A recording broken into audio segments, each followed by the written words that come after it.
io sono Franca Miotti, solitamente non faccio la moderatrice ma faccio vino, quindi scusatemi se non sono professionale questa sera, ma cercherò di dare il mio contributo migliore per rendere piacevole la serata.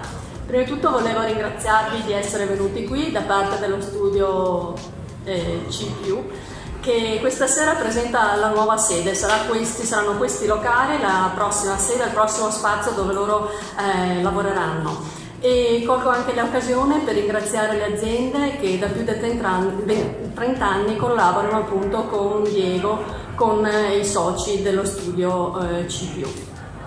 In questa serata inaugurale sono stati chiamati degli architetti che ci parleranno della loro esperienza legata al territorio.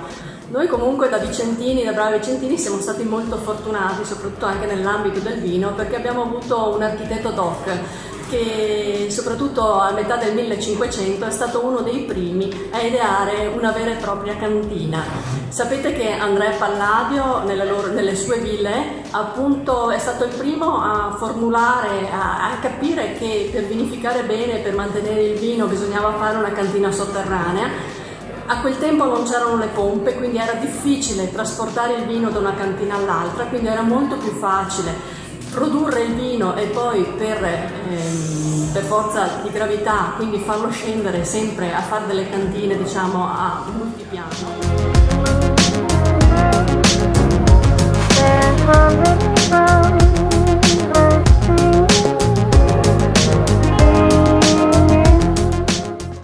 Voi vi chiederete come mai cosa ci faccia un romagnolo a Vicenza a parlare di vino. Conosco Diego da lontano 82 e la nostra amicizia si è protratta durante questi 36 anni in maniera anche molto proficua. È un'esperienza multidisciplinare, abbiamo progettato oggetti di design assieme, abbiamo partecipato reciprocamente alle discussioni dei progetti in fase di ideazione e abbiamo continuato a discutere e continuiamo a discutere di tutto quello che ci capita, dai rapporti con le pubbliche amministrazioni, dai rapporti con i committenti, le difficoltà con le imprese, alle soddisfazioni traguardate e ad altro.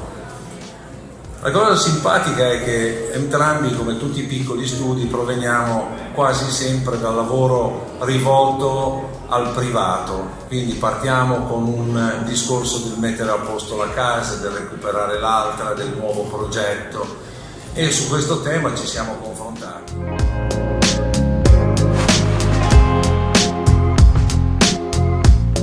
E tanto grazie ai padroni di casa per questa magnifica festa, perché credo che sia una festa in tutti i sensi, festa di persone, festa di temi, festa di vino, festa di architettura, festa di idee, festa di libri.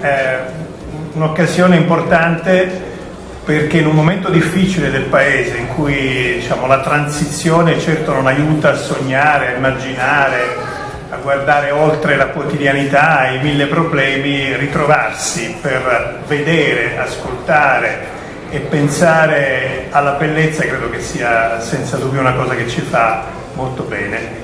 Ci fa bene anche nel weekend, così ci portiamo a casa un po', diciamo, una dose di ottimismo che ci aiuta a iniziare meglio la prossima settimana.